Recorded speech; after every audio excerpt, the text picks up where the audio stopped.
ಮನೆಗ್ ಬಂದಂತ ಒಬ್ಬ ಗೃಹಲಕ್ಷ್ಮಿನ ಸೀಮೆಣ್ಣೆ ಸುರಿದು ಗ್ಯಾಸ್ ಸ್ಟವ್ ಮೇಲೆ ತಳ್ತಾರೆ. ಆಕೆ ಚೀರಾಡ್ತಿದ್ದಾಳೆ. ನೀವು ಮನ್ಲೇ ಇದೀರಿ, ಅದಕ್ ಮುಂಚೆ ತಾವು ಕೂಡ ಹೊಡೆದಿದ್ದೀರಿ, ನಿಮ್ಗೆ ರಿಯಲೈಸೇಷನ್ ಬರೋದಿಲ್ಲ, ತಾವು ಅದನ್ನ ಬೆಂಕಿ ಆರಿಸ್ಬೇಕು ಅಂತ ಯೋಚನೆ ಮಾಡೋದಿಲ್ಲ. ಆಕೆ ಹೊರಗಡೆ ಬಂದು ಅಕ್ಕಪಕ್ಕದವ್ರನ್ನ, ಸ್ನೇಹಿತರನ್ನ ಎಲ್ಲಾರನ್ನ ಕೇಳ್ತಾಳೆ, ಅಂಗ್ಲಾಚ್ಕೋತಾಳೆ, ಏನಾದ್ರು ಮಾಡಿ ನನ್ನ ಉಳಿಸಿ ಅಂತ. ಅವರೆಲ್ಲ ಮುಂದೆ ತಿಳಿಸಿ ಮಂಜು ಮತ್ತೆ ಅವ್ರ ತಂದೆ ತಾಯಿನ ಕರೆಸಿ ಆಸ್ಪತ್ರೆಗೆ ಸೇರಿಸ್ತಾರೆ. ಕಣ್ಣೆದರಿಗೆ ಒಂದು ಜೀವ ಹೊತ್ತುರಿತಿರುವಾಗ ಕರುಣೆ ಇಲ್ದೇ ಇದ್ದವ್ರಿಗೆ ಕೋರ್ಟ್ನವ್ರ ಕರುಣೆ ಹ್ಯಾಕ್ ತೋರ್ಸೋದು? ಇನ್ಸಿಡೆಂಟ್ ಎಲ್ಲ ಆಯ್ತು ತಮ್ಮ ಮನೇಲಿ. ತಾವೇನ್ ಮಾಡಿದ್ರಿ? ಆಸ್ಪತ್ರೆಗೆ ಸೇರ್ಸಿದ್ರಿನೋ? ಆಯ್ತಪ್ಪ, ತಾವೇನ್ ಮಾಡಿದ್ರಿ? As a beautiful father in law. ಅವ್ರು ಮಾಡ್ಲಿಲ್ಲ, ಹೊಡೆದು ಗಲಾಟೆ ಮಾಡಿದರು. ಈ ರೀತಿ ಮಾಡಬೇಡಿ ಅಂತ ಹೇಳಿದರು. ಸೀಮೆ ಎಣ್ಣೆ ಎರಚಿ ಪ್ರೇಮಳನ್ನು ಅಲ್ಲೇ ಉರಿಯುತ್ತಿದ್ದ ಗ್ಯಾಸ್ ಸ್ಟವ್ ಮೇಲೆ ತಳ್ಳಿದರು. ನೋಡಿ ತಳ್ಳಿದರು. ಸ್ವಲ್ಪ ಸುಮ್ಮನೆ ಇದ್ರೆ ಅವ್ರು ಓದ್ತಾರೆ. ನಿಮ್ ಸಂದರ್ಭ ಬಂದಾಗ ಕೇಳ್ತೀನಿ, ಅವಾಗ ಹೇಳೋಣ. ಅವಳ ಅತ್ತೆ, ಮಾವ, ಭಾವಾರವರು ಮನೆಗೆ ಬೀಗ ಹಾಕೊಂಡು ಎಲ್ಲಿಯೋ ಹೋಗಿದ್ದು, ವಾಪಸ್ ಮನೆ ಬರುವಾಗ ಮನೆ ಬಳಿಯ ಕಾದುಕೊಳ್ತಿದ್ದು. ಬೀಗ ತೆಗೆದಾಗ ಮನೆಗೆ ಒಳಗೆ ಹೋದ ಪ್ರೇಮಳನ್ನು, ನೀನು ಯಾಕೆ ಮನೆಗೆ ಬಂದೆ? ನಿನ್ನ ಗಂಡನ ಜೊತೆಗೆ ನಿನ್ನ ಮಗಳನ್ನು ಕರೆದುಕೊಂಡು ಹೋಗು ಚೆನ್ನಾಗಿ ಬೈದಿದ್ದು. ಪ್ರೇಮಳು ಅಡಿಗೆ ಮಾಡುವ ಸಮಯದಕ್ಕೆ ಅಡಿಗೆ ಮನೆಗೆ ಹೋದಾಗ ಪ್ರೇಮಳ ಅತ್ತೆ ಮಾವರುಗಳು ಹೊಡೆದು ಗಲಾಟೆ ಮಾಡಿದರು. ಸುಮ್ಮನೆ ಇದ್ದ ಪ್ರೇಮಳು, ಈ ರೀತಿ ಮಾಡಬೇಡಿ, ನಾನು ನನ್ನ ಮಗಳನ್ನು ಕರೆದುಕೊಂಡು ಎಲ್ಲಿಗೆ ಹೋಗಲಿ ಎಂದು ಬೇಡಿಕೊಂಡರು. ಅವಳ ಅತ್ತೆ ಜಯಮ್ಮಳು ಅಡಿಗೆ ಮನೆಯಲ್ಲಿದ್ದ ಸೀಮೆಣ್ಣೆ ಎರಚಿ ಪ್ರೇಮಳನ್ನು ಅಲ್ಲೇ ಉರಿಯುತ್ತಿದ್ದ ಗ್ಯಾಸ್ ಸ್ಟವ್ ಮೇಲೆ ನೂಕಿದ್ದು. ಉರಿಯುತ್ತಿದ್ದ ಸ್ಟವ್ ಮೇಲೆ ನೂಕಿದಾಗ ಪ್ರೇಮಳ ಬಟ್ಟೆಗೆ ಬೆಂಕಿ ಹತ್ತಿಕೊಂಡು ಉರಿಯುತ್ತಿದ್ದ ಬೆಂಕಿ ಸಮೇತ ತಡಲಾರದೆ ಮನೆಯಿಂದ ರಸ್ತೆಗೆ ಬಂದು ಗ್ರಾಮಸ್ಥರಿಗೆ, ಅಕ್ಕಪಕ್ಕದ ಮನೆಯವರಿಗೆ, ನನ್ನ ತಮ್ಮನಾದ ಮಂಜುನಾಥನಿಗೆ ಬೆಂಕಿಯನ್ನು ಆರಿಸಿ ಎಂದು ಕೇಳಿಕೊಳ್ಳುತ್ತಿರುವಾಗ, ಎಲ್ಲಿ ನೀವೇನ್ ಸೇರಿಸಿದಿರಿ? ನೀವು ಪಾಪ ಒಳ್ಳೆಯವ್ರು ತಾನೆ, ಒಂದ್ ರಗ್ಗಿಗೆಲ್ಲ ಹಚ್ಬಿಟ್ಟು ಬೆಂಕಿ ಎಲ್ಲ ಆರಿಸಿ ಕರ್ಕೊಂಡು ಹೋಗ್ಬೇಕಾಗಿತ್ತು, ಇಲ್ಲ ಹೇಳ್ಬೇಕಾಗಿತ್ತು. ನಿಮ್ಮ ಹೆಂಡ್ತಿ ತಾನೆ ಜಯಮ್ಮ, ಇಂಥದೆಲ್ಲ ಮಾಡ್ಬೇಡ್ವೆ, ತಪ್ಪದು, ಮನೆಗ್ ಬಂದಿರೋ ಹೆಣ್ಮಗಳು ಗೃಹಲಕ್ಷ್ಮಿ, ಹಿಂಗೆಲ್ಲ ಮಾಡ್ಬಾರ್ದು ಅಂತ ಹೇಳ್ಬೇಕಾಗಿತ್ತು. ನೋನು ಅಲ್ಲಿ ಎಲ್ಲಿ ಹಿಸ್ಟ್ರಿ ತೋರಿಸಿ, very the history of the ಇದು ಗೌರ್ಮೆಂಟ್ ಹಾಸ್ಪಿಟಲ್ದಲ್ಲಿ ಇವ್ರು ಬಂದು ಸೇರಿಸಿದ್ದಾರೆ ಅಂತ. If that what to be so, it would have been entered there. No, ಅಡಿಗೆ ಮಾಡುವಾಗ ಆಕಸ್ಮಿಕವಾಗಿ ಬೆಂಕಿ ತಗಲ್ತು, ನಾವು ಬಂದು ಸೇರಿಸಿದೀವಿ ಅಂತ. Where is it? See, these are all things that we cannot come out with further details. ಯಾಕೆ ನಾಳೆ ಬೆಳಗ್ಗೆ ಹೆಚ್ಚು ಕಡಿಮೆ ಆಗ್ಬಿಡುತ್ತೆ.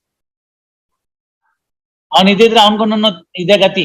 ನಿಮ್ ಕೇಸಲ್ಲೇ ಇಲ್ವಲ್ಲ, ಅವನ ಜೊತೆ ಹೋಗುವಂತಲೇ ಗಲಾಟೆ ಇದೆ. ಗಂಡ ಅಲ್ಲಿ ಇರ್ಲೇ ಇರ್ಲಿಲ್ಲ, ಗಲಾಟೆ ಶುರುವಾಗಿದ್ದೆ ಅಲ್ಲಿ. ಗಂಡ ಅವ್ರೆ, ಲತೀಫ್ ಅವ್ರೆ, ಇಲ್ಲಿ ಕೇಳಿ, ಒಬ್ಬ ವ್ಯಕ್ತಿ ನಿಮ್ಮ ಮನೆಯಲ್ಲಿ ಸಾವಾಗಿದೆ, ಮಾರಣಾಂತಿಕವಾಗಿ ನಿಮ್ಮ ಹೆಂಡತಿ ಮನೆಗ್ ಬಂದಂತ ಒಬ್ಬ ಗೃಹಲಕ್ಷ್ಮಿನ ಸೀಮೆಣ್ಣೆ ಸುರಿದು ಗ್ಯಾಸ್ ಸ್ಟವ್ ಮೇಲೆ ತಳ್ತಾರೆ. ಆಕೆ ಚೀರಾಡ್ತಿದ್ದಾಳೆ. ನೀವು ಮನ್ಲೇ ಇದೀರಿ, ಅದಕ್ ಮುಂಚೆ ತಾವು ಕೂಡ ಹೊಡೆದಿದ್ದೀರಿ, ನಿಮ್ಗೆ ರಿಯಲೈಸೇಷನ್ ಬರೋದಿಲ್ಲ, ತಾವು ಅದನ್ನ ಬೆಂಕಿ ಆರಿಸ್ಬೇಕು ಅಂತ ಯೋಚನೆ ಮಾಡೋದಿಲ್ಲ. ಆಕೆ ಹೊರಗಡೆ ಬಂದು ಅಕ್ಕಪಕ್ಕದವ್ರನ್ನ, ಸ್ನೇಹಿತರನ್ನ ಎಲ್ಲಾರನ್ನ ಕೇಳ್ತಾಳೆ, ಅಂಗ್ಲಾಚ್ಕೋತಾಳೆ, ಏನಾದ್ರು ಮಾಡಿ ನನ್ನ ಉಳಿಸಿ ಅಂತ. ಅವರೆಲ್ಲ ಮುಂದೆ ತಿಳಿಸಿ ಮಂಜು ಮತ್ತೆ ಅವ್ರ ತಂದೆ ತಾಯಿನ ಕರೆಸಿ ಆಸ್ಪತ್ರೆಗೆ ಸೇರಿಸ್ತಾರೆ. ಕಣ್ಣೆದರಿಗೆ ಒಂದು ಜೀವ ಹೊತ್ತುರಿತಿರುವಾಗ ಕರುಣೆ ಇಲ್ದೇ ಇದ್ದವ್ರಿಗೆ ಕೋರ್ಟ್ನವ್ರ ಕರುಣೆ ಹ್ಯಾಕ್ ತೋರ್ಸೋದು? ಅಲ್ವೇ? Bride burning is A menace. ಅದು ಸರಿಯೋ ತಪ್ಪೋ ನಮಗ್ ಗೊತ್ತಿಲ್ಲ. ಪ್ರೈಮಾ ಫೇಶಿ ಡೈಯಿಂಗ್ ಡಿಕ್ಲರೇಷನ್ ಇದೆಯಲ್ಲ sir. See, it's a one thing that if it is only a statement of some witnesses, there is a clear dying declaration. You read it, I read it. ಅಲ್ಲಿ columns ಇನ್ನೂ ಇದೆ, ಬೇಕಾದ್ರೆ ಅದನ್ನ ಇನ್ನೂ ಓದ್ತೀನಿ ನಾನು. This court will always come prepared with the facts by going through the records placed before it. ಪಕ್ಕ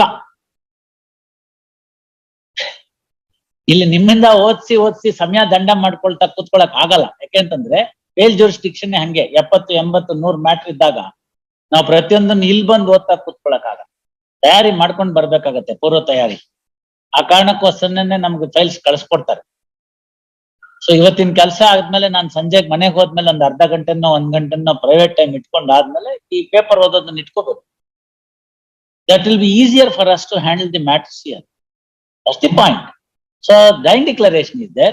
There is a clear allegation that Not only against Atte, against Mava also. Not only in one place, in 3 places consecutively, this gentleman's name is also found. ಏನ್ ಮಾಡ್ಲಿಕ್ಕೆ ಬರುತ್ತೆ? Custody ಮಾಡ್ಲೇಬೇಕಾಗುತ್ತೆ, ಏನು ಮಾಡಕ್ಕಾಗಿಲ್ಲ. ನಿಮ್ ಮನೆ ದೀಪ ಆರೋಗಿದೆ ಅಲ್ವಾ, ಚಿಕ್ಕ ಮಗು ಇದೆ ಅಲ್ವಾ, ಪಾಶವಿ ಕೃತ್ಯ ಅಲ್ವಾ, ಒಬ್ಬ ಹೆಣ್ಮಗಳನ್ನ ಜೀವಂತವಾಗಿ ಸುಡ್ತಕ್ಕಂಥದ್ದು. ಯೋಚನೆ ಮಾಡ್ಬೇಕಲ್ವಾ? ಥಿಂಗ್ಸ್ ಅಪಾರ್ಟ್, ಕೇಸ್ ಮರ್ತ್ಬಿಡಿ. Latif as a gentleman, Shisha as a citizen of the country, ನಾವಿಬ್ರು ಮಾತಾಡಿದ್ರೆ can any one of us vouchsafe for these things? It is not possible ಅಲ್ಲ. ಸೊ ಅಂಥವ್ರಿಗೆ ಕೋರ್ಟ್ ನಲ್ಲಿ ಈ 438 jurisdiction ಹೆಂಗೆ ಎಕ್ಸರ್ಸೈಸ್ ಮಾಡಕ್ಕಾಗುತ್ತೆ? ಇಟ್ ಈಸ್ ಶಾಕಿಂಗ್ ಅಲ್ವಾ? I can understand, ಏನೋ provocation ಇತ್ತು, ಯಾವುದೋ ಒಂದು ತೊಂದರೆ ಇತ್ತು, ಪ್ರೊವೊಕೇಟೆಡ್ ಕ್ರೈಮ್ ಇತ್ತು, ಏನೋ ಎಮೋಷನ್ ಸಿಕ್ಕಾಕೊಂಡ್ಬಿಟ್ರು, ವಿವೇಕಕ್ಕೆ ಬುದ್ಧಿ ಕೊಡ್ಲಿಲ್ಲ, ಉದ್ವೇಗಕ್ಕೆ ಬುದ್ಧಿ ಕೊಟ್ಬಿಟ್ರು, ಒಂದ್ ಏಟ್ ಹೊಡೆದು ಬಿಟ್ರು, ಗ್ರಾಚಾರ ಏನೋ ಹೆಚ್ಚು ಕಡಿಮೆ ಆಗೋಯ್ತು, ಅಂತದ್ದೇನಾರು ಇದ್ರೆ ಪರವಾಗಿಲ್ಲ.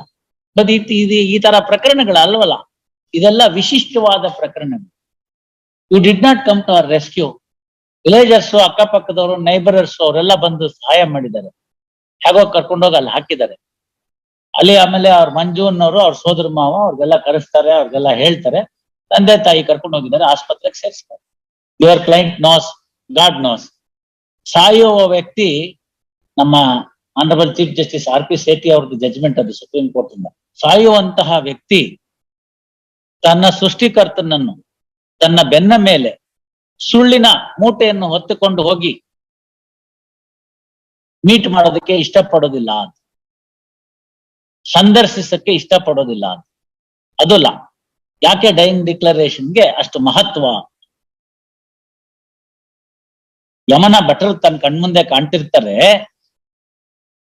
ಆ ಸಂದರ್ಭದಲ್ಲಿ ಸುಳ್ಳು ಹೇಳಿ, ಸುಳ್ಳಿನ ಒಂದು ಮೂಟೆನ, ಪಾಪದ ಮೂಟೆಯನ್ನ ಹೊತ್ಕೊಂಡು ತನ್ನ ಸೃಷ್ಟಿಕರ್ತನನ್ನ ಭೇಟಿ ಮಾಡೋದಕ್ಕೆ ಯಾರು ಇಷ್ಟಪಡೋದಿಲ್ಲ. ಹಾಗಾಗಿ ಅವ್ರು ಕೊಡ್ತಕ್ಕಂತ ಒಂದು ಸ್ಟೇಟ್ಮೆಂಟ್ ಏನಿದೆ ಅದು ಪವಿತ್ರವಾದದ್ದು, ಸ್ಯಾಕ್ರೋಸ್ಯಾಂಟ್. ಅದಕ್ಕೆ ಆದಷ್ಟು ಸುಲಭವಾಗಿ ತಳ್ಳ ಹಾಕಕ್ಕಾಗಲ್ಲ.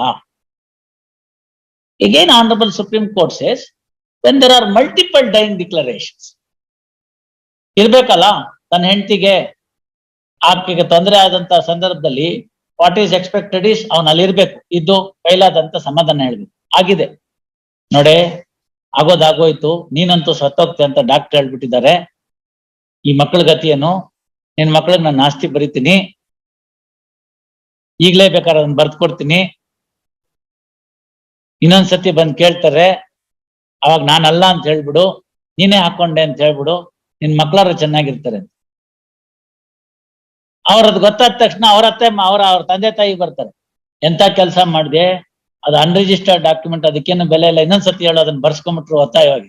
ಇಂಥ 40 ಡೈಯಿಂಗ್ ಡಿಕ್ಲರೇಷನ್ ಬೆಲೆ ಇರಲ್ಲ. ಮೊಟ್ಟ ಮೊದಲನೇ ಸಂದರ್ಭದಲ್ಲಿ ಆ ವ್ಯಕ್ತಿ ನೀಡ್ತಕ್ಕಂತ ಮೊದಲನೇ ಹೇಳಿಕೆ ಏನಿದೆ ಅದಕ್ಕೆ ಹೆಚ್ಚು ಪಾವಿತ್ರತೆ ಇರ್ಬೇಕು. Mister Latif, no sorry, this is the dying declaration. Yes, ಬರ್ಕೊಳಮ್ಮ. Memo filed, memo reads as under. In view of the memo, question is dismissed as withdrawn with liberty as prayed for. Surrender ಏನ್ ಬರ್ಕೊಟ್ಟಿರ್ತೀರೋ ಬರ್ಕೊಳ್ಳಿ.